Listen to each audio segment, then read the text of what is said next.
Acho que era interessante agora abrirmos um espaço para debate.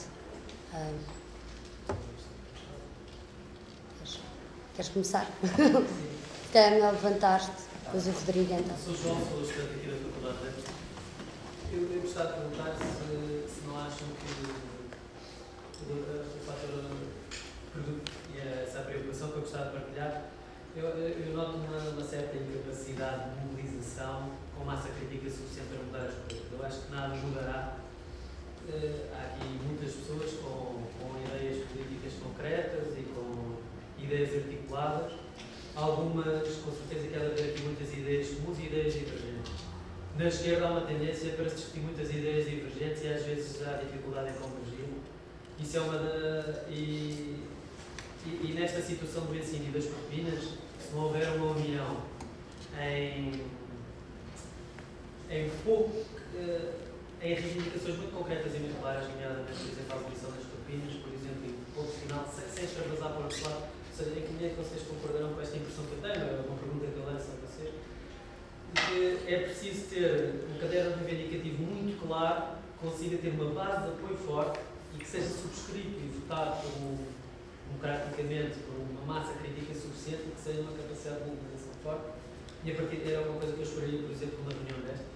Sem desprimor para as nossas opiniões individuais, que são interessantes, mas eu acho que era mais operativo e mais eficaz trazer já um caderno reivindicativo claro, incisivo, que nós pudéssemos pegar já para ir, no fundo, para a rua, lutar por essa situação.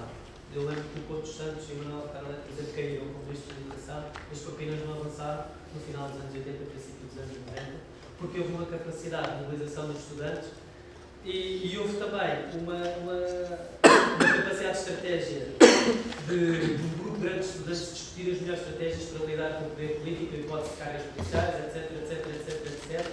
E depois a estratégia foi eficaz, porque no fundo agora assiste-se a uma estratégia de culpabilizar quem reivindica, ou quem faça movimentos em culpabilizar ou acusar o terrorismo. Eu lembro que em 74, em maio de 68, não se vê essas pessoas como terroristas. Houve um movimento que teve uma certa força e um certo poder e que conseguiu abanar as coisas e mudar alguma coisa. Eu gostava de partilhar esta ideia de que para mudar alguma coisa é preciso que o poder sinta que os estudantes têm poder, que vão lutar e não vão desistir de lutar pelo ensino superior gratuito, pela abolição das propinas e por defender exatamente a prioridade do ensino como um desígnio nacional e de facto, todos os vossos argumentos são muito interessantes e de facto é uma falácia dizer que não há dinheiro para a educação, quando nós sabemos que há dinheiro para tanta outra coisa e para tantas outras agendas. E isso era uma das coisas que eu gostava de perguntar, se não é possível organizar já, por exemplo, aqui estão mais ou menos 60 pessoas, se a partir dessas 60 pessoas ou mais, não é possível organizar algo mais eficaz, mais prático, com um caderno reivindicativo simples e que possa ser subscrito por uma ampla gama de estudantes de esquerda e que seja mobilizador. Se calhar fazemos uma ronda de 3 ou 4 perguntas para depois vocês responderem. Rodrigo. Não há uma pergunta. Não há uma pergunta. Meu nome é Rodrigo, eu também sou membro, se assim que se pode dizer, do artigo 74. Eu gostei muito das intervenções iniciais, também me interessou esta, quer dizer, logo partir para a ação. Eu acho que é isso que a gente também precisa aqui neste debate, não ficarmos só na análise da situação política da educação em Portugal, mas também propormos coisas concretas. E é por isso que está ali escrito propostas e ações, não é? A malta ir lá escrever coisas, mas também pode-se propor, de facto, aqui a falar, a conversar com toda a gente. Eu acho que o bulldozer ideológico do investimento pessoal na educação é perigosíssimo.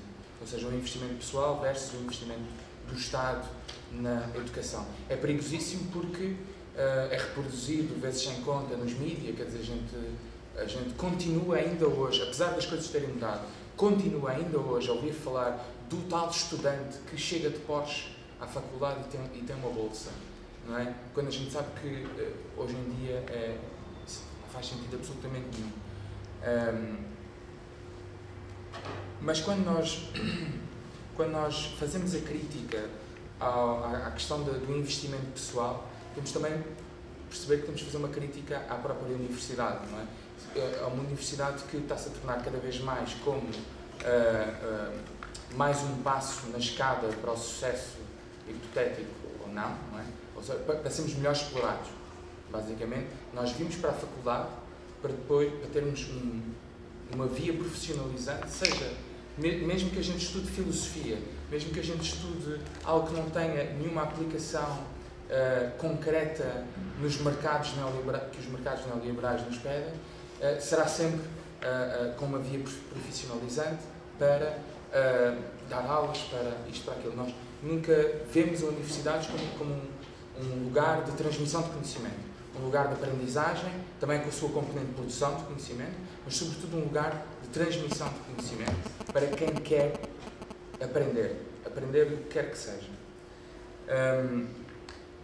Fazendo essa crítica, acho que nós também temos que olhar um bocadinho lá para fora e perceber, por exemplo, que há sítios onde já foram aplicadas propostas do CRAT ou de outros membros do governo, como, por exemplo, propinas diferenciadas para os diferentes cursos, não é? Nós já ouvimos falar disso, já ouvimos falar, não, os médicos custam muito mais a produzir, aquela fábrica que é a Faculdade de Medicina, custam muito mais a produzir médicos do que a produzir politólogos ou estudantes ou sociólogos, etc. E, portanto, vamos aumentar as propinas para os médicos, para os dentistas, para, sei lá, a engenharia aeroespacial, coisas que custam muito dinheiro, não é? Nós olhamos lá para fora e percebemos que, por exemplo, no Canadá, é um exemplo que eu conheço melhor do que outros, mas há outros, no Canadá, no Ontário, aumentaram as propinas para os estudantes de áreas que, segundo o governo, custavam mais caro, nomeadamente a medicina. Passados 2 anos, percebeu-se que 50% dos estudantes com menos rendimentos deixou a faculdade, abandonou a faculdade. 50%. É uma brutalidade, é uma violência enorme. E é isso que eles querem fazer aqui. O desinvestimento na educação, na minha opinião, enquadra-se numa coisa maior, que é de facto a revolução neoliberal, que está em curso na Europa do Sul, mas na Europa em geral. E é do interesse do governo, eles não são incompetentes, é do interesse do governo, eles são muito competentes nisso, destruir o que o António Avelange estava a explicar, destruir a escola pública, destruir estas conquistas de milhares e milhares de pessoas, desde o 25 de Abril até hoje, destruir por completo. Para quê? Para termos uma massa de trabalhadores, seja precários, sejam mal qualificados, pouco qualificados e, sobretudo, desempregados. Ter essa massa disponível para aceitar qualquer tipo de trabalho, qualquer tipo de salário, qualquer tipo de condições de trabalho. E isso só se combate. A única forma de combater isso é ter educação para todos. A única forma de podermos ter um regime, um país, uma Europa com menos desigualdades sociais, com mais direitos, com mais condições de vida, com qualidade de vida e não de sobrevivência, que é o que nós temos cada vez mais, é a educação para todos. E a educação para todos não passa, na minha opinião, por propinas a 1.037 €, não é? Nós somos um dos 7 ou 8 países da Europa, da zona euro, da União Europeia, não me lembro. Somos um dos 7 ou 8 que pagam propinas. E desses, somos o terceiro que paga mais. Não é? Nós vamos ver que os que pagam mais será, como disse a Joana, o Reino Unido, não é? A Inglaterra. Pagam uma absurdidade, não é? E mesmo assim nós vimos que os estudantes, mesmo numa universidade extremamente elitizada, foram lá e lutaram contra o aumento, infelizmente não conseguiram ganhar. Mas pronto. E um exemplo que eu acho que faz sentido se nós sempre discutirmos, quer dizer, é o do Quebec, que é atual, está ainda a acontecer neste preciso momento. A luta dos estudantes do Quebec conseguiram impedir um aumento de 82%, aliás, 85% das propinas, que já são mais altas do que aqui, e que conseguiram, numa universidade altamente elitizada, com pessoas que trabalham e estudam, com pessoas que têm imensas dificuldades para lá estar, conseguiram construir um movimento que impediu esse aumento e que neste momento está a lutar pela gratuidade, porque eles conseguiram fazer passar a mensagem, como estava a ler. Fazer passar a mensagem, e não é só fazer passar a mensagem. Nós, no artigo 74, temos um papel, quer dizer, o papel está sempre a rediscutir-se, etc. Mas nós temos um papel diferente, por exemplo, do que tem uma associação de estudantes, ou do que tem uma RGA, ou do que tem os estudantes juntos de uma faculdade, uma manif, não é? Mas nós queremos ser mais uma ferramenta para essa transformação que é necessária do fim das propinas. Eu acho que isso é essencial, tem que ser o critério número 1 para a nossa luta. Sem fim das propinas, nós não podemos discutir mais nada. Nós não podemos discutir a educação para todos se continuar a haver pessoas excluídas pelas propinas. E há formas muito diferentes de acabar com as propinas, há formas muito, imaginativas, mas há uma coisa certa, a forma mais justa é o imposto progressivo. Quem tem mais, paga mais, quem tem menos, paga menos. É simples. É simples. Agora, o Gonçalo. Sim, acho que tem sido interessante e mostra, todas as intervenções mostram como a educação se tem degradado ao longo dos anos. Como nós, se calhar, nas primeiras décadas a seguir ao 25 de abril, fizemos um progresso enorme e a partir do momento em que começámos a atacar a escola pública e começámos a andar cada vez mais devagarinho, até que começámos a andar para trás. E ao mesmo tempo os custos de educação vão aumentando, ou seja, a lógica é nós pagarmos mais por algo muito pior. Por exemplo, e onde é que se vai buscar o dinheiro para pagar a escola pública? Falaram que houve o decréscimo de investimento público é simétrico ao aumento dos custos familiares, o que eles chamam de investimento privado, mas que neste caso são as famílias, quem estuda, que está a pôr através de propinas, através de pagar mais passos sociais, através de livros de preços exorbitantes, não aceder a bolsas, etc. Portanto, é uma lógica. E depois não só atacam a qualidade do ensino, tornando-o mais caro, como desvalorizam quem estuda e quem tem estudos. Cada vez é mais frequente nós acabarmos o nosso curso e temos que esconder os nossos currículos para arranjar um trabalho precaríssimo. Ou nós mesmo indo trabalhar para a área, passamos anos e anos ad eterno em trabalhos precários. É como se tivéssemos a vida toda, até a nossa reforma que nunca existirá, em ser rico. Não é? É uma situação chocante. Mas uma coisa que também tenho estado a falar é que, sem dúvida, na minha opinião, o movimento de estudantes nos últimos anos tem praticamente desapareceu. Transformaram-se as associações de estudantes, que inicialmente eram mecanismos criados pelos estudantes e na ilegalidade para lutarem pelos seus direitos, para lutarem pela educação. Hoje em dia, muitas das associações, se calhar a maior parte das associações, funcionam como comissões de festas e departamentos de serviços administrativos para estudantes que pouco ou nada fazem. A relação dos estudantes e a sua associação é quase inexistente. E acho que o artigo 54 era também uma tentativa, eu também faço parte do movimento, portanto ajudo no que posso. Seria uma tentativa de começar a impulsionar um movimento de estudantes que não é contra, que não se quer substituir a associações. Não era só inicialmente não era só a ideia dos estudantes, mas da comunidade escolar como um todo, e também não se quer substituir a sindicatos, etc. Mas ajudar, ser um mecanismo para ajudar a levar, a recriar o movimento de estudantes, que está muito atrás da situação objetiva que vivemos, não só no ensino, mas em geral. O que eu gostava também de realçar é que a luta dos estudantes não pode ser isolada, como já tiveram a falar, como o Flancho falou, que não se pode fechar em si, porque a dificuldade crescente que as nossas famílias, que são famílias que trabalham, têm em pagar os nossos estudos, está ligado à luta deles pelos seus direitos a salários dignos, salários que lhes deem uma vida decente, aos seus direitos laborais, não só em termos de salário, mas em outros de democracia no local de trabalho, condições de trabalho decentes, etc. E isso não é uma coisa que está separada da luta dos estudantes, porque esses são os nossos pais, esses vamos ser nós daqui a uns anos, e isto é algo que a precariedade ad eterno só vai acentuar, porque a nossa perspectiva, mesmo aqueles que podem estudar, é de ter um emprego, mesmo com mais estudos que os nossos pais ou os nossos avós, ter um emprego mais precário que eles tiveram.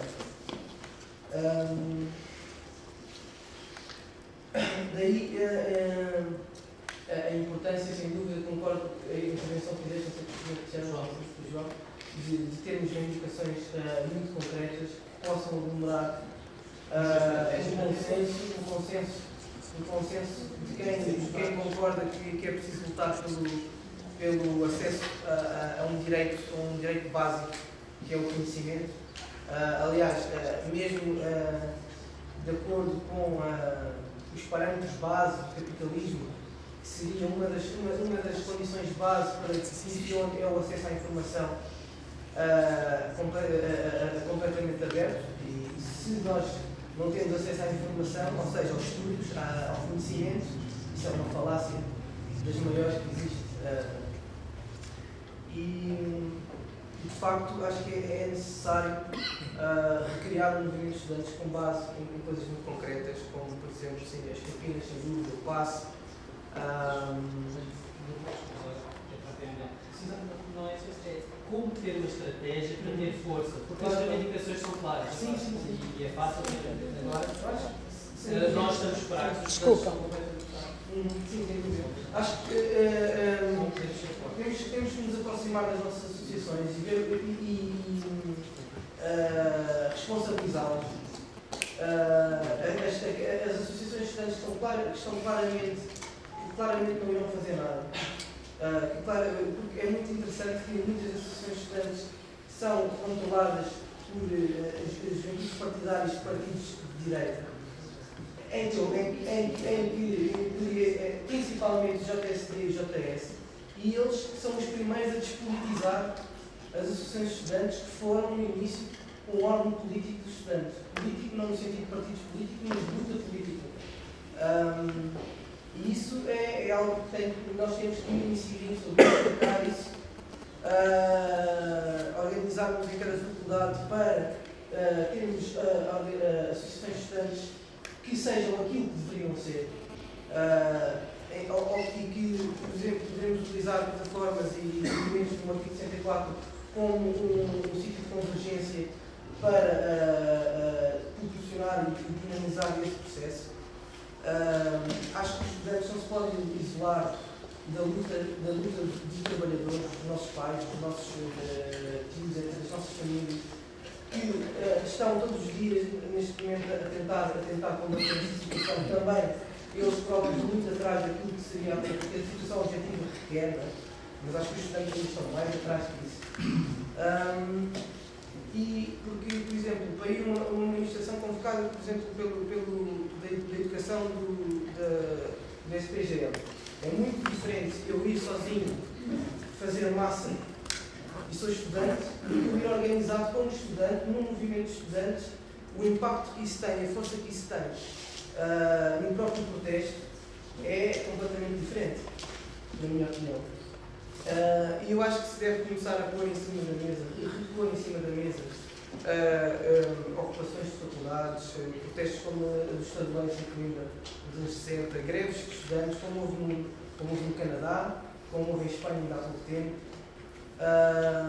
Eu ainda há pouco tempo há umas semanas atrás estive em Inglaterra, tive uma ocupação de uma universidade que querem privatizar os serviços, todos os serviços daquela universidade.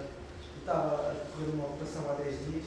E acho que temos que pôr em cima da mesa todas estas formas de atuar, como fazer debates hoje, por exemplo, o debate de hoje na faculdade, e começar a pôr, desculpa, estar a falar demasiado, e repor os movimentos estudantes na ordem do dia e na realidade que surge e que volta a existir. Obrigada. Vou só pedir que a malta tente ser mais breve, para ver se conseguimos falar. Muito boa tarde. Meu nome é Pedro Ferreira, sou da FCSH. Aliás, eu tenho coisas em comum com os três, porque considero-me um estudante otário, porque pago turbinhas, pago muita coisa e tenho muito poucos direitos. Sou um bolseiro precário e sou um professor estagiário. Estou aqui e adorei ouvir-vos e acho que os três trouxeram um contributo, muito importante. Também queria agradecer a iniciativa que fizeram aqui e dizer que eu acho que isto é um movimento que deve continuar. Aliás, parece que somos poucos para o movimento que se quer, mas não somos nada poucos para quem conhece, por exemplo, a realidade das Assembleias Gerais de Alunos e das Assembleias Gerais de Alunos. Às vezes universidades com muito mais capacidade de mobilização e são realidades muito mais pequenas e muito mais circunscritas e que acabam muitas vezes por estarem vazias. Eu, em termos, quer dizer, não vou aqui falar muitas coisas, até porque concordo sobretudo com o que os dois colegas disseram. Aliás, em termos ideológicos, até estou completamente alinhado com o que o Rodrigo disse antes de mim. Queria só dizer uma coisa, que é, eu acho que muitas vezes um dos nossos problemas é que perdemos em discussões e temos dificuldades em concretizar o que realmente temos. Eu acho que deve sair daqui, e isso concordo, deve sair daqui já alguma coisa pré-definida. Mas acho que deve ser uma coisa pré-definida, mas com continuidade no tempo e com continuidade através de grupos de trabalho. Eu acho que deve ser daqui também a formação de grupos de trabalho. Isto porquê? Nós hoje estamos aqui, se calhar, cerca de 60 pessoas ou 70 pessoas. Perguntamos porque é que muitos dos nossos colegas não estão aqui. Muitos dos nossos colegas não estão aqui porque a educação também mudou muito, o perfil de aluno também mudou muito. Há muitas pessoas que gostavam de estar aqui e estão a trabalhar. Há outras pessoas que gostavam de estar aqui e têm que estar a estudar. Há outras pessoas que gostavam de estar aqui que já nem sequer têm dinheiro para o passe porque vivem nas periferias de Lisboa e acabam por nem sequer, há meses que vêm, outros não vêm, conheço alguns casos. E eu acho que a discussão não pode passar só por estes momentos em que estamos todos juntos, tem que continuar noutros suportes. E nós, com a internet, nomeadamente com as redes sociais, temos uma possibilidade de que os grupos de trabalho funcionem quase de uma forma contínua no tempo, sem termos muitas vezes que nos deslocar e temos de fazer isso a qualquer hora. E há aqui uma coisa que eu não concordo contigo, que é, tu falaste de uma coisa que é, os estudantes de esquerda muitas vezes divergem para convergir. Eu acho que, e esta é a minha maneira, eu subscrevi o manifesto do artigo 74, e eu acho que aqui devemos ter a ousadia de pensar que o que o artigo 74 deve votar é por todos os estudantes, aliás, às vezes frases. Então, se calhar, expliquei mal. Pronto, ok. Ou eu percebi mal. Eu acho que estudantes de esquerda, estudantes de centro, estudantes de direita, acho que o artigo 74, o movimento deve tentar agrupar o máximo número de pessoas, porque, aliás, há uma coisa aqui no manifesto que eu acho que é muito feliz, que é qualquer coisa do género, como basta ser um aluno do ensino superior para já valer a pena. Quer que esse aluno seja de onde for, e seja de classe social for, e seja de onde vier, acho que sim, acho que é importante. Mas acho que é importante também outra coisa. Eu acho que, e estava ali a olhar para as propostas do quadro, neste momento é importante também fazer uma grande pressão sobre as associações estudantes e sobre o movimento associativo. Porque estava aqui a ouvir, e também sou muito sensível à questão da ocupação de faculdades ou da repetição de alguns protestos mais felizes do passado. Agora, nós só conseguimos fazer isso com um movimento legitimado. E o movimento legitimado legitima-se através do apoio dos estudantes, mas os estudantes também têm órgãos próprios. E esses órgãos próprios devem estar com o movimento, e o movimento deve trabalhar para conseguir consciencializar esses órgãos, para estarem com o movimento e estarem com os pressupostos do movimento, até porque me parece que é suficientemente abrangente para conseguirmos que, pelo menos, os representantes das assembleias de escola, nos senados ou nos conselhos gerais agora, e nas associações de estudantes, estejam connosco, aquelas pessoas que subscreveram e que deram contributos. E dizer que, quer dizer, nós não podemos ver também aqui o abrandamento do movimento estudantil como uma espécie também de fatalismo, que temos de baixar os braços por causa disto. O movimento estudantil já andava com alguns problemas há algum tempo, quando surgiu uma coisa que foi o regime jurídico das instituições de ensino superior. Aí deu-se a última tacada, porque nós tínhamos uma relativa paridade, sobretudo em alguns órgãos, como o Senado, em que os alunos valiam tanto, por exemplo, como os professores, e passámos a deixar de valer tanto quando valemos uma nesga muito pequenina, quer dizer, era a importância moral que nos davam, foi a importância depois na prática, na legislação que ficou consagrada. E nós temos de continuar a lutar, por exemplo, para mandar abaixo esse regime jurídico que parece que ficou esquecido no tempo.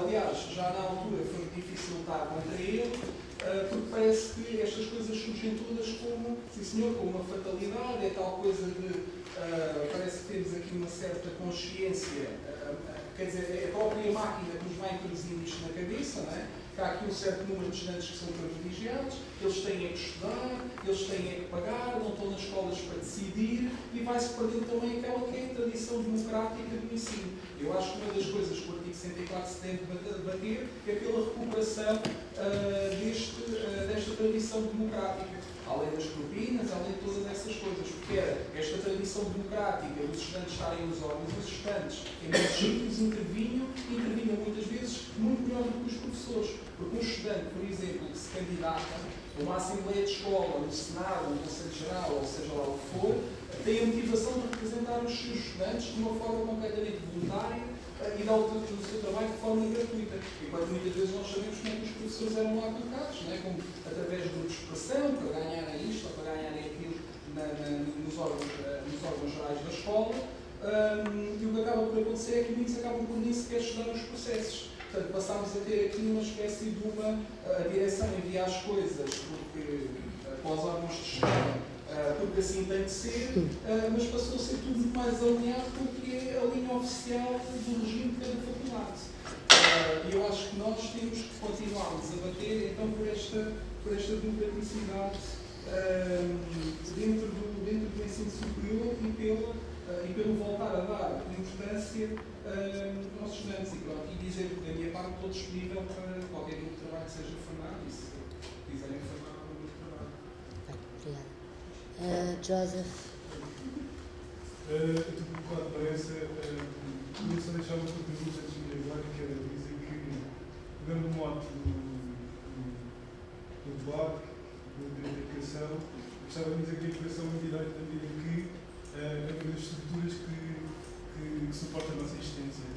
Na medida em que temos direitos que nos tornam como indivíduos, nos tornam como terráqueos. E só tendo a consciência, partindo desta base, tendo a consciência disto, é que nós podemos reivindicar direitos concretos.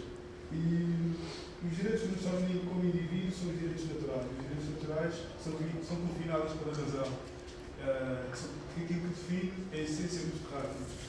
E o direito natural não é nada mais do que o direito à vida, o direito à liberdade, aos meios naturais. Os meios naturais, nós sabemos quais são. É a saúde, a habitação, a educação, os transportes, a água, a energia, etc. E se tivermos consciência disso, e se consideramos que somos indivíduos, somos terráqueos, temos que exigir isso com outro direito.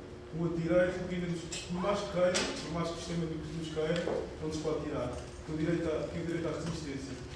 Quando falo do direito à resistência, é um direito à resistência que vem do artigo 21 da Constituição da República Portuguesa, não só esse.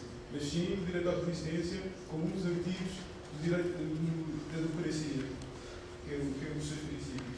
E o direito à resistência não é mais do que quando os governos, o sistema em que está estruturada a nossa sociedade, a nossa cultura e a nossa prática política, suspendem todos os direitos que têm a obrigação e violando a confiança do povo, nós temos o direito de resistir.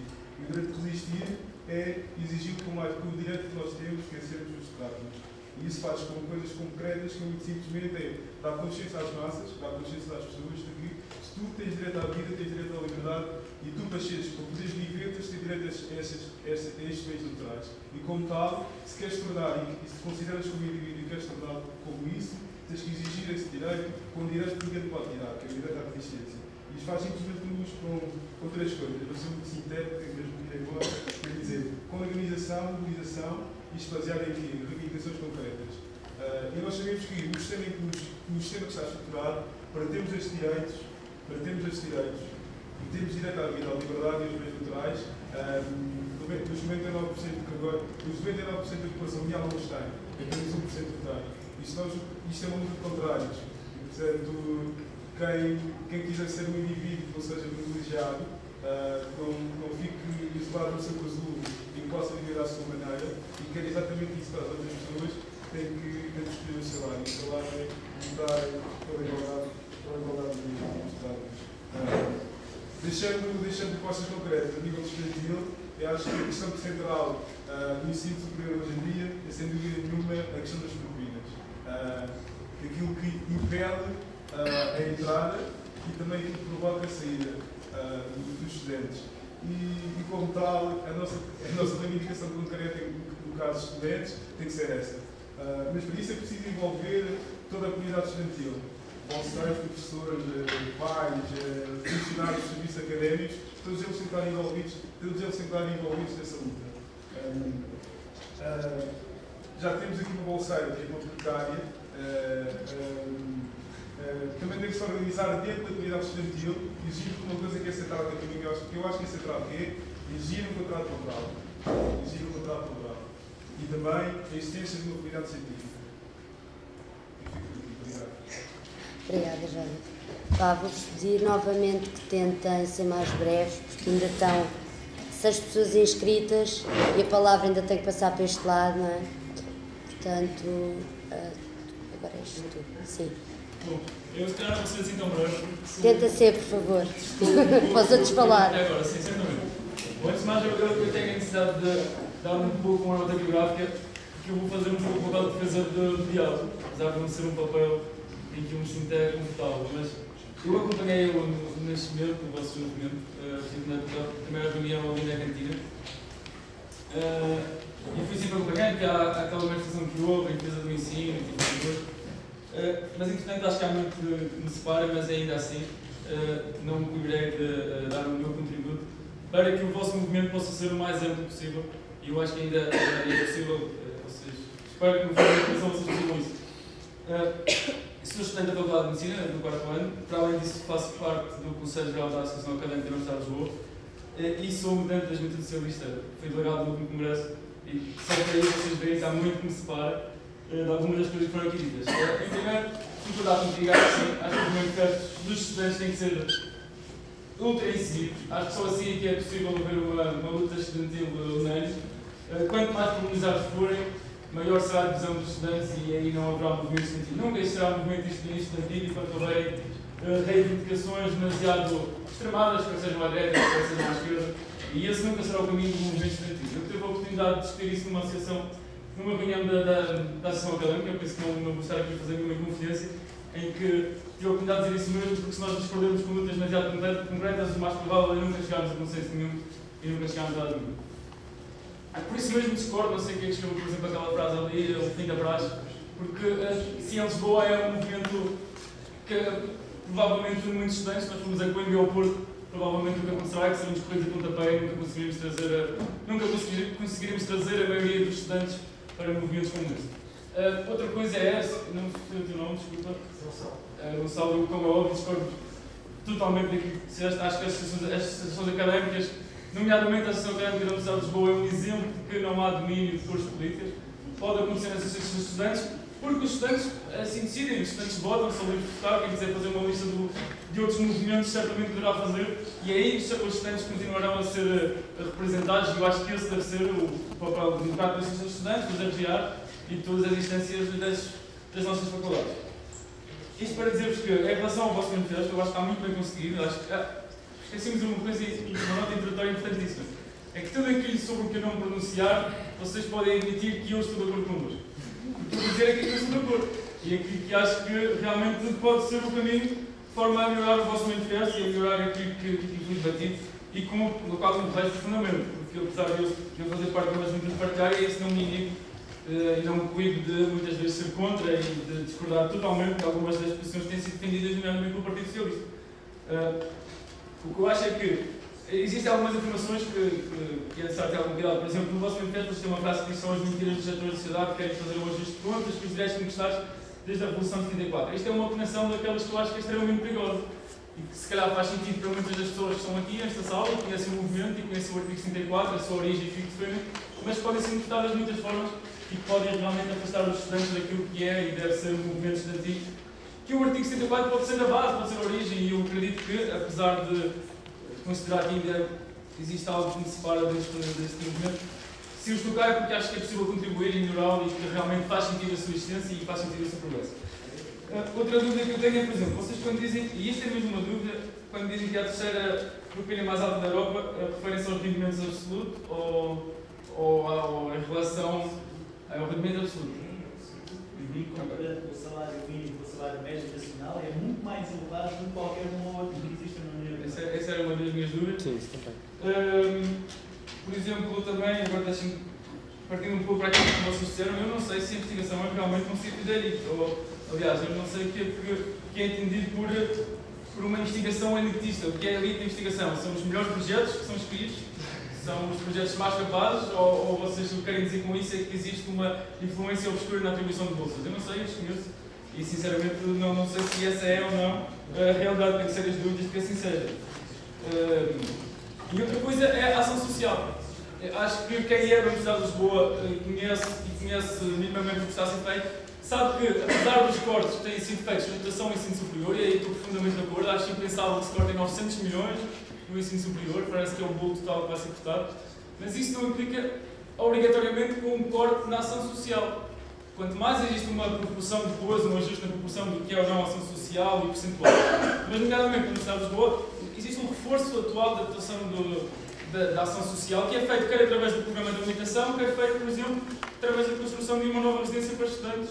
E são esses pequenos pormenores que são relevantes, que eu acho que fazem toda a diferença quando nós partimos para o plano da intervenção, sobretudo, e que eu acho que movimentos como este, que sim, podem agregar os estudantes, que sim, devem agregar os estudantes, têm que ter muito cuidado e ter especial atenção na altura de formulá-los e levá-los para o terreno.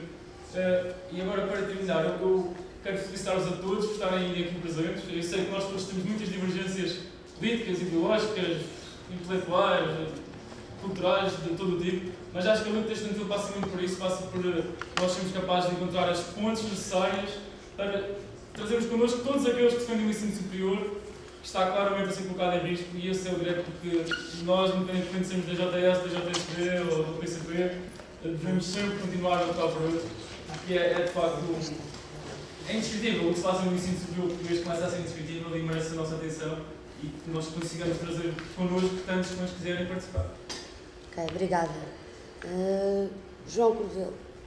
Olá. Sou João Corvelo, eu vou ser muito rápido. Por favor. Fala mais alto, João.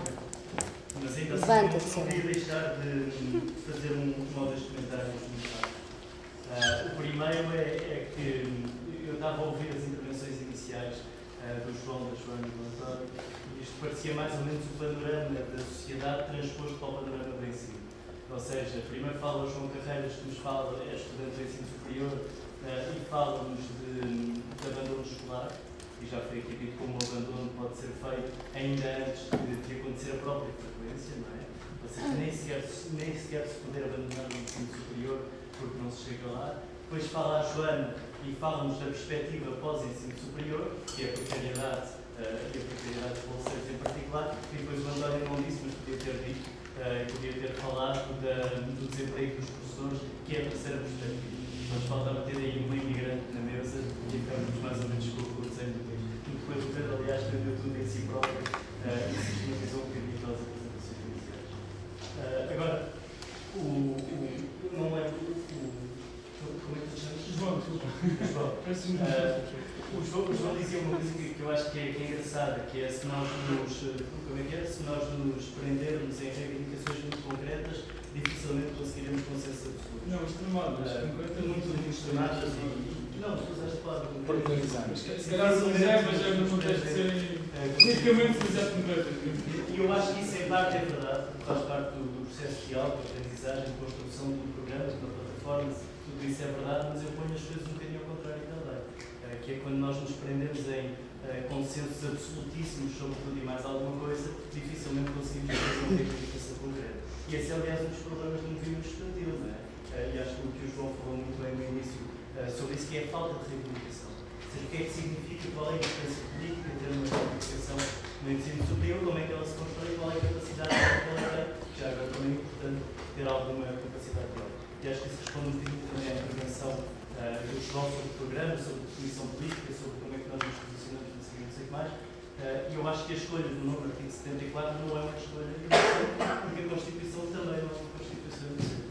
A Constituição é a expressão legal, a expressão constitucional de um contexto político e a Constituição, nomeadamente o artigo 74, que é a Revolução de 74, diz-nos muito também sobre o que é esse contexto político e forma e com correlação de forças é que se faz esse texto que é o texto constitucional. E o que ela nos diz, o tal artigo 74, que o António Blanche falava, do princípio constitucional do direito à educação, ele é o artigo 74 da Constituição, e o que ela nos diz é que a educação é para todos. E para todos não é um meio direito, nem é um direito que permite difícil. Para todos ainda, pelo menos em português, com o nosso equador geográfico, continua a dizer para todos, para toda a gente.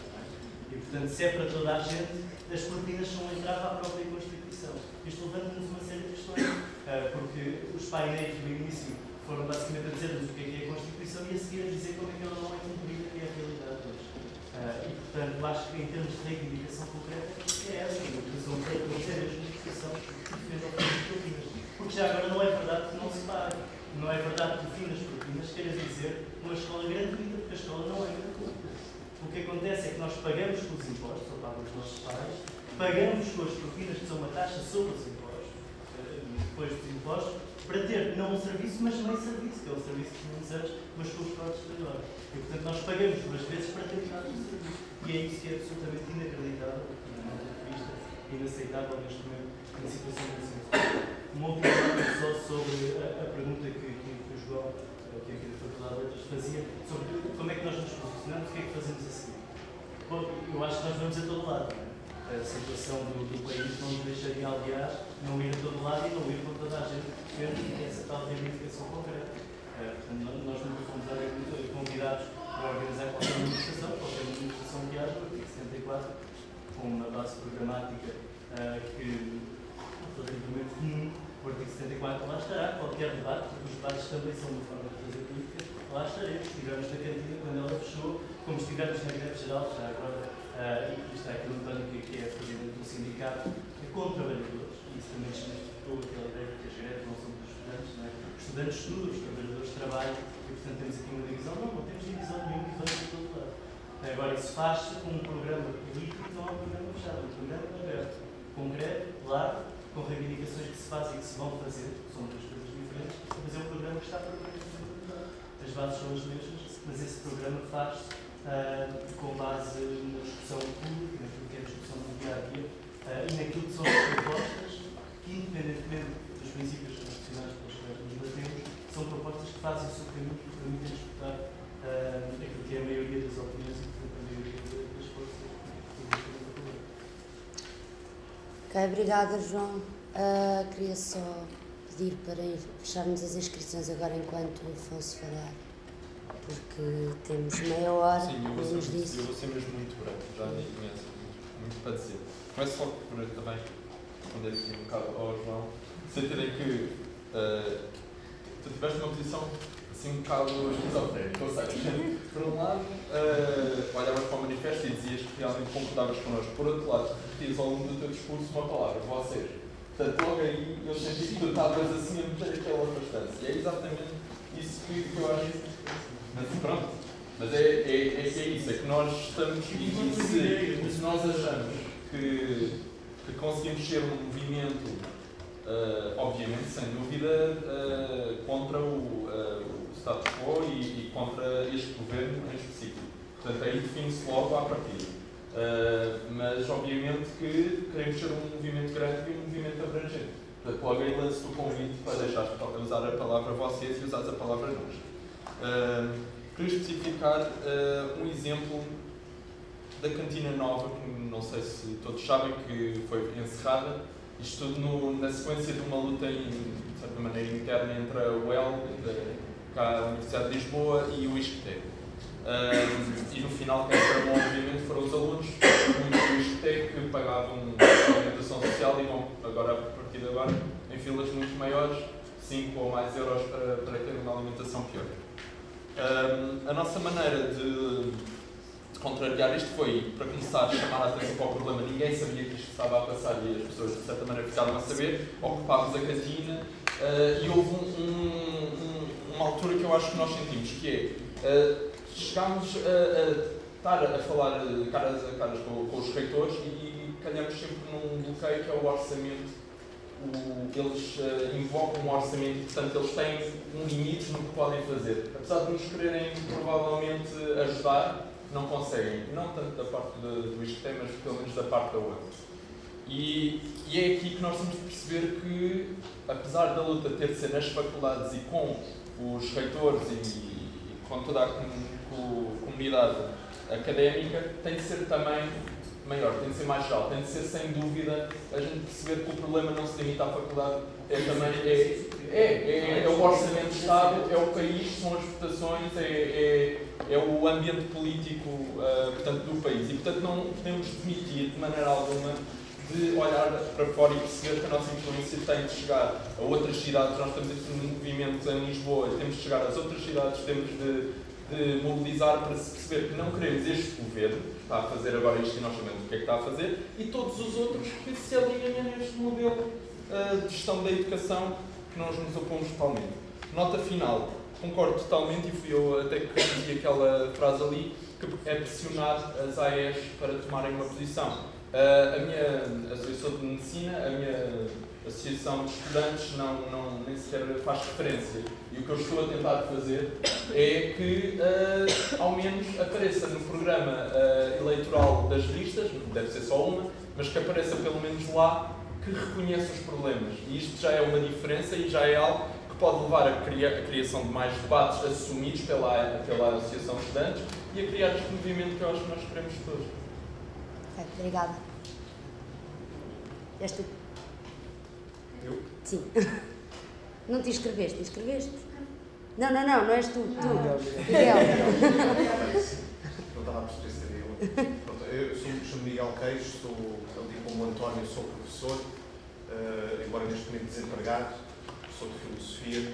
Fui aqui também que tirei o curso nesta faculdade, é com muito agrado que volto aqui, vejo esta sala cheia de gente com vontade, já estava mais cheia, vou considerar algumas pessoas, mas com muita vontade de defender a educação pública. Foi também aqui que eu cresci enquanto ativista estudantil e este assunto também me quer dizer muito a mim. Eu queria só dar 2 ou 3 ideias, até porque ontem estava ali a escrever um artigo exatamente sobre propinas para a revista do SPGL, do Sindicato de Professores da Grande Lisboa, e deparei-me com 2 estudos que eu gostava de denunciar muito rapidamente, mas que mostram 2 coisas essenciais. Uma, em primeiro lugar, há uma realidade que é muito importante ter em conta, que esta coisa das propinas não é uma inevitabilidade. Nós, em Portugal, tivemos muitos anos sem propinas e há muitos países da Europa que nunca tiveram propinas. Essa é a primeira ideia. A segunda ideia é que, de facto, os custos para estudar no ensino superior são as propinas e muito mais coisas. É outra ideia. E em relação a esta segunda ideia, por isso é que a universidade, mesmo quando não havia propinas, mesmo entre 74 e 90, e nessa altura depois do 25 de Abril, em todo esse período, mesmo nesse período, a universidade não se massificou para toda a gente. Não tivemos as classes pobres, as classes populares a entrar em massa na universidade. Tivemos muita gente a entrar, muita gente, até de baixos rendimentos, mas nunca. Porquê? Porque as propinas não é o único problema. Há tudo que vem de trás e o que custa manter hoje um estudante no ensino superior é muito dinheiro. Um dos estudos que eu queria referir é o da Luísa Cerdeira, muitos de vocês já conhecem, que é recente, mostra de facto que o que uma família gasta em média para manter um estudante no ensino superior público por ano é cerca de 5.800 euros no ensino superior público. Sendo que destes 5.800, 1.200 são custos de educação, que são as propinas mais o material escolar, e cerca de 4.600 são os custos de alojamento, de alimentação, de transportes, etc. Isto em média, comparando com os estudantes todos do país. Portanto, temos aqui, por um lado, esta situação, sendo que o Estado, dividindo o orçamento de Estado para o ensino superior pelo número de estudantes, o que contribui em termos de por estudante é 3.000 euros. Ou o estudante era 3.600 euros.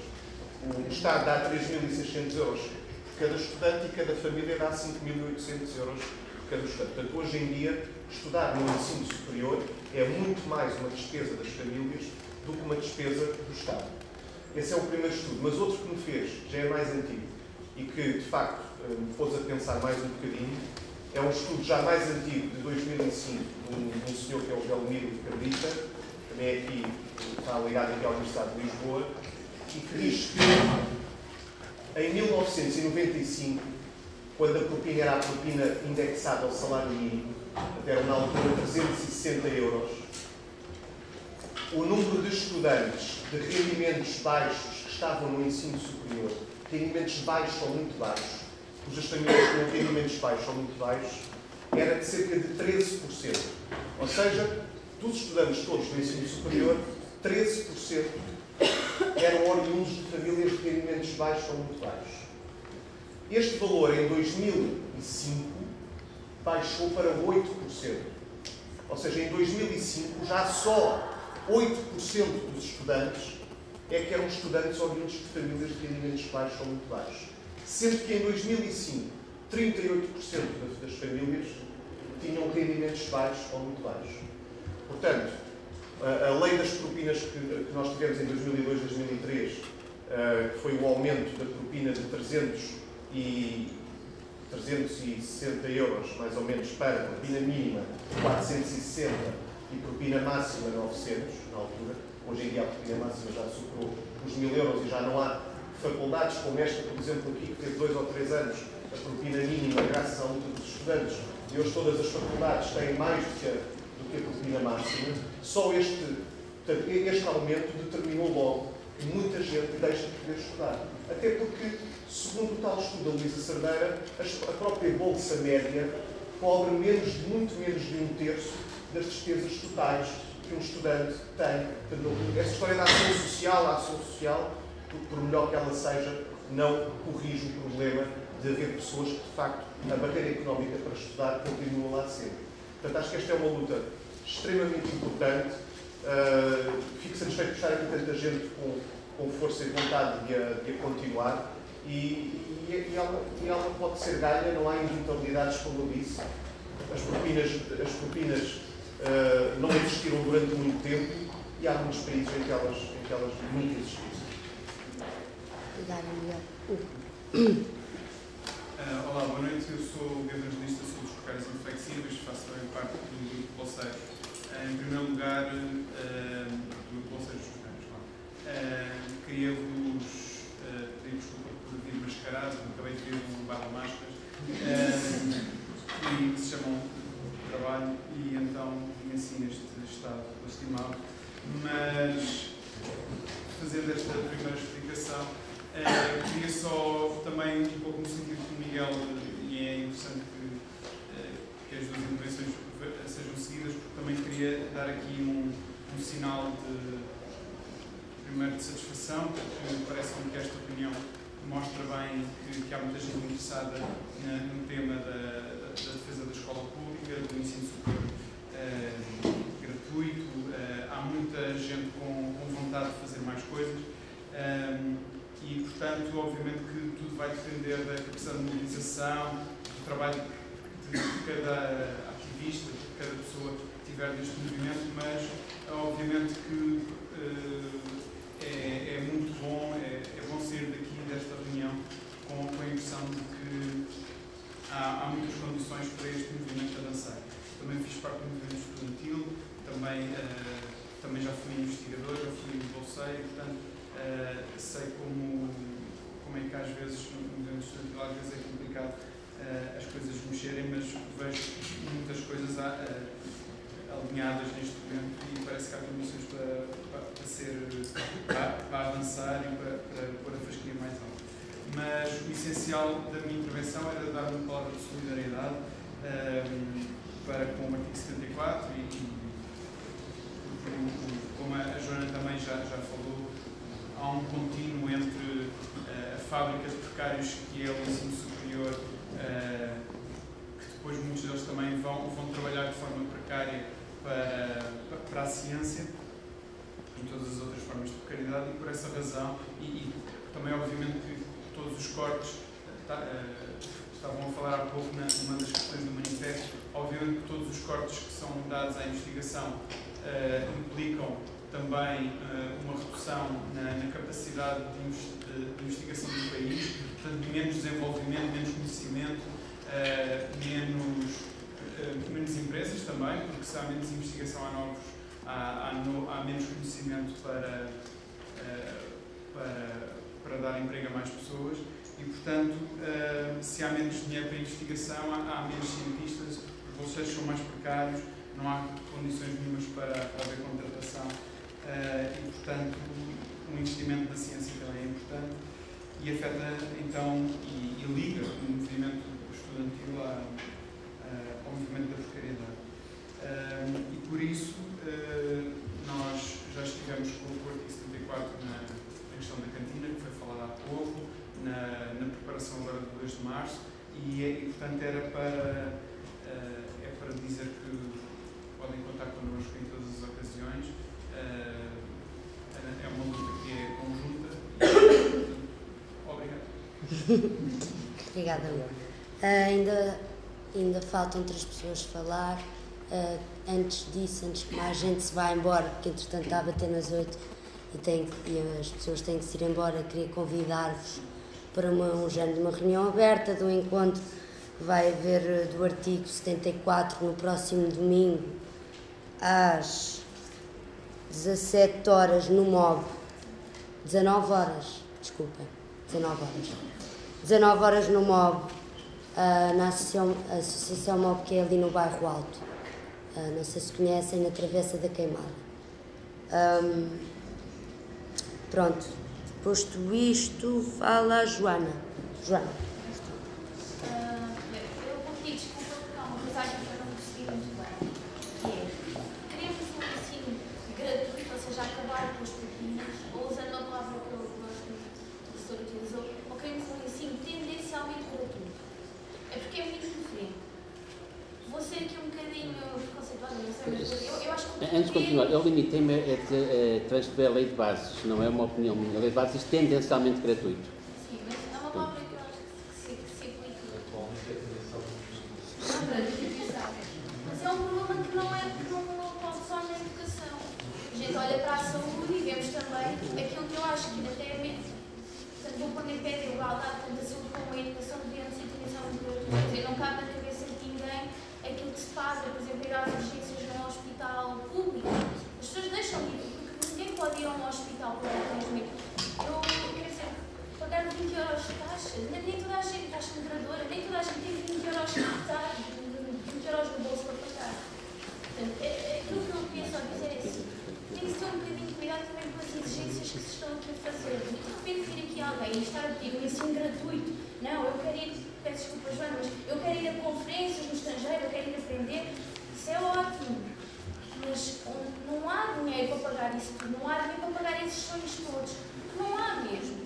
Faço outra pergunta: vocês querem esta ação para quando? Para quando? Isto é importante.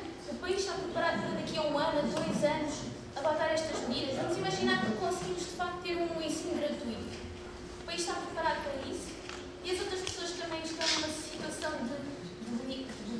dos idosos, não têm ajudas, não é? Não são só os estudantes que estão em situação precária. Eu só queria sair daqui com a ideia de o que é que se quer realmente.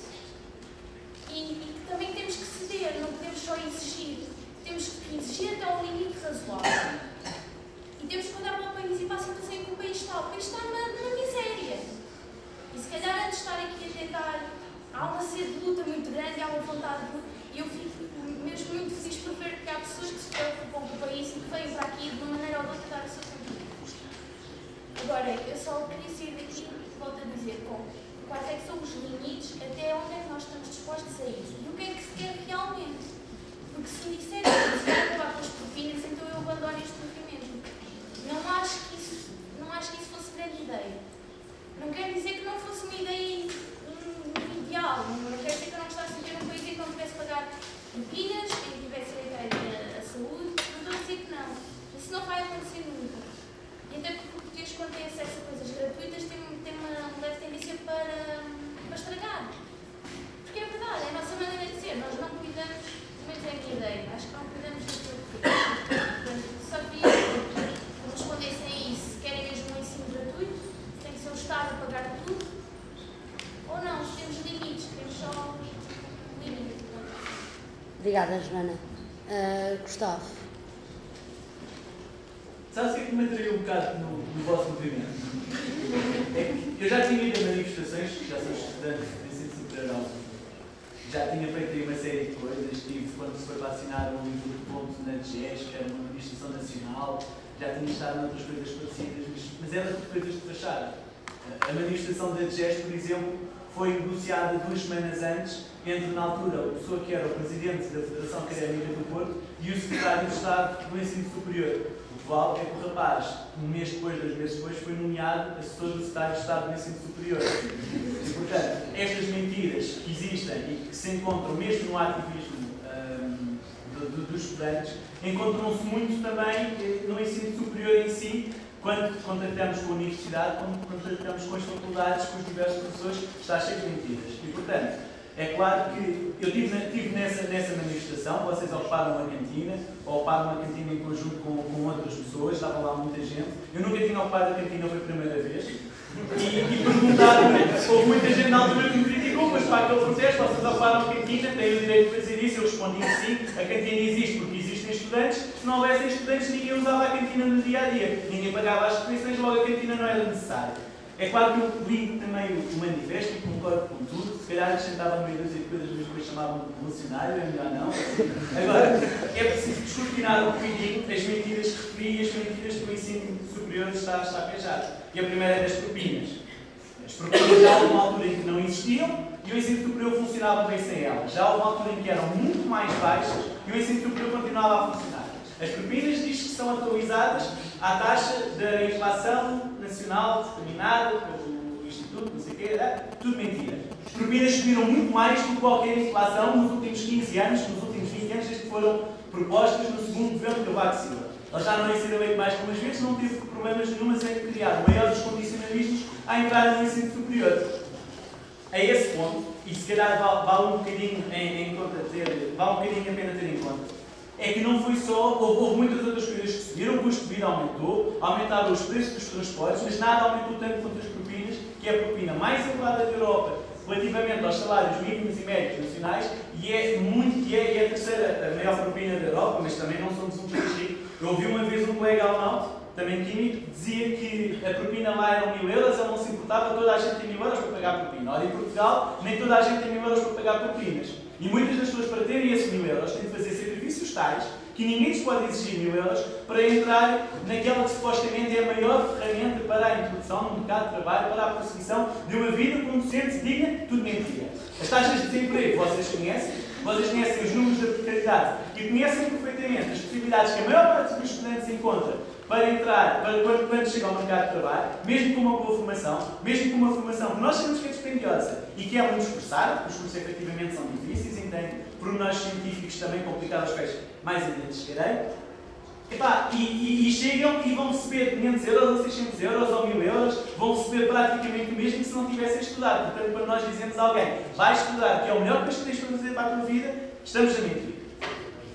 E a respeito e falou-se aqui também dos órgãos e do GES e de como as faculdades funcionavam antigamente. Ouvi muita gente dizer que funcionavam mal, porque os estudantes empatavam, que os estudantes não deixavam que as decisões certas fossem tomadas. É claro que também estão a mentir. Porque aquilo que aconteceu ao nível da representação estudantil dos diferentes órgãos foi uma calamidade de tal ordem que nem vale quase a pena comentar. Passámos de ter, e mesmo assim não era suficiente, porque os estudantes eram sempre muito mais, e portanto o rácio de representação já era muito reduzido, só que agora é praticamente infinitésimo e os estudantes não conseguem arriscar nada. Porquê é que isto é importante? Porque o dinheiro que é utilizado nas universidades, teoricamente, destina-se baliza-se aos estudantes. E, portanto, o principal objetivo da universidade pode ser fazer uma série de coisas que os professores acham, que os professores acham sempre é mentira. Também, a universidade serve para ensinar, serve para formar alunos. E se não há alunos nos centros de decisão da universidade, os orçamentos depois são destinados a tudo possível e imaginário, menos aos estudantes. Se uma escola é grande, o Instituto Superior de Agronomia tem um orçamento, tem muitas coisas com que se preocupar, tem uma tapada da ajuda para gerir, mas a verdade é que o Presidente do Instituto Superior de Agronomia prefere destinar o seu próprio orçamento, o dinheiro que chega do Estado, o dinheiro que chega dos impostos portugueses, não para as questões que os estudantes precisam, mas para renovar a tapada, para montar mais um centro de estudos, para tentar fazer obras num espaço que provavelmente será para alugar uma entidade terceira. E nós, como estudantes, e sabemos nem que é que nós queremos que a universidade gaste dinheiro, que ao fim e ao cabo só se destina a nós, e não temos possibilidade de dizer. Como seria, e já ouvi também quem o advogasse, como seria que se geria a condição pedagógica de uma escola se os estudantes não tivessem um conceito pedagógico? Nós poderíamos, e sabemos perfeitamente que as avaliações muitas vezes não respeitam as nossas próprias vicissitudes, sabemos perfeitamente que as avaliações muitas vezes nem respeitam a própria pessoa e que são dadas muito além dos critérios científicos que estão em causa na escola. Tive um professor que me disse: você tem que ter todos porque eu quero. E naturalmente tive de recorrer ao conceito pedagógico para explicar que não era bem assim. Isto só acontece porque os estudantes têm a representação dos órgãos. Se deixarem de ter, nós nem bem avaliados podemos vir a ser. E portanto pode acontecer, e já podia acontecer noutros sítios, um aluno estar constantemente, ano após ano, a pagar propinas, mais os impostos e mais este pressuposto que nós muitas vezes temos referido aqui, que é de estar permanentemente a adiar a sua vida, porque a escola assim o quer, porque a escola assim o determina, porque o aluno não tem voz.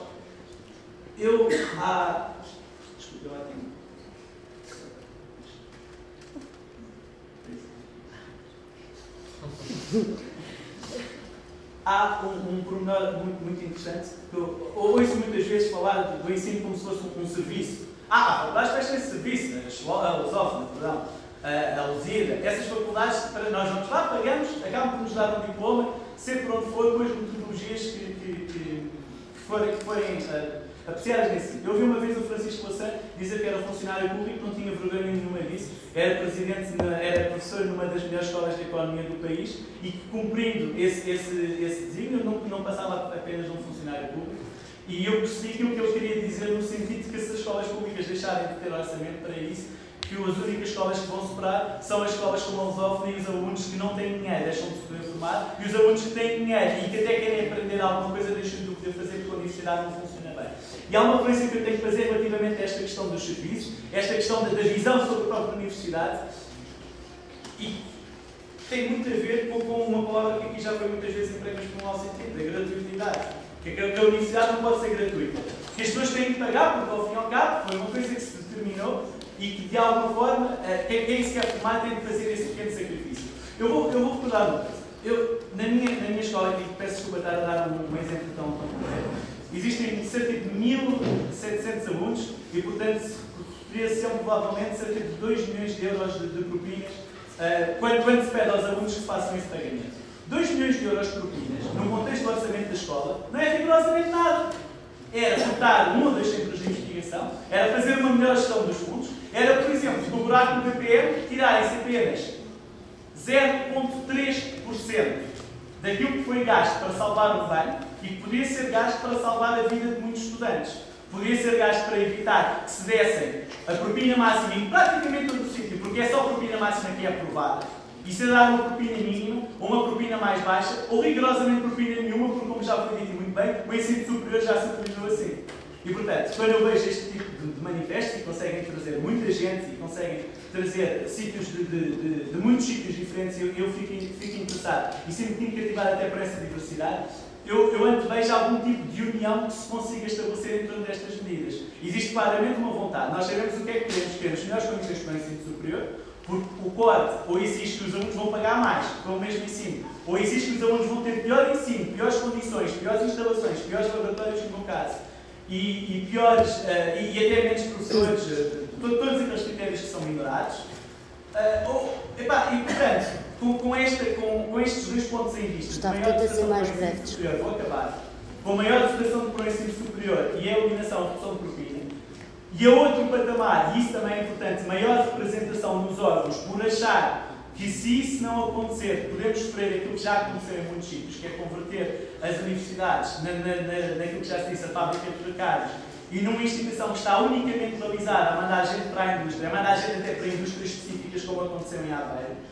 E, portanto, há que fazer alguma coisa. E eu apelo ao artigo 74 e apelo aos presentes que se continuem a mobilizar e que façam crescer a vossa força, porque é necessário exatamente este tipo de instituição transversal, já que algumas associações académicas não fazem, porque a última atividade que eu tive de uma associação académica foi um comício da JSD que aconteceu no outro lado da rua.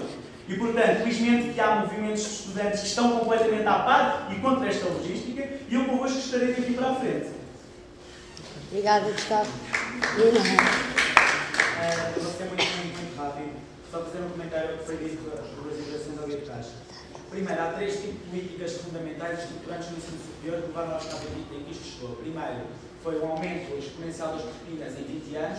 Segundo, foi o corte das bolsas que aconteceu desde há uns anos para cá. Terceiro, foi a introdução de empréstimos bancários que os estudantes recorrem para pagar as propinas. Nestas 3 políticas, o Partido Socialista e a JS estão completamente comprometidos. Foi Mariano Gá que introduziu os empréstimos, foi o Decreto 70 de 2010 que se introduziram regras absolutamente assassinas para atribuir bolsas e que 49 estudantes perderam bolsa, e já agora até foi no governo do António Guterres, 2 anos depois de ele ter ganho as eleições, que se vai recuperar a indexação da propina ao salário mínimo, colocando estudantes contra trabalhadores, porque um estudante não pode reivindicar um aumento do salário mínimo, porque com isso também está a reivindicar essa propina. Por isso é importante termos uma memória histórica sobre estes processos, não obstante que nós hoje, no presente, na relação de forças que temos, construímos as alianças em torno daquilo que nos une. E desse ponto de vista, toda a gente que defende esses princípios acho que deve estar com isto. Segunda questão, sobre as propinas e sobre o dinheiro que elas e a gratuitidade.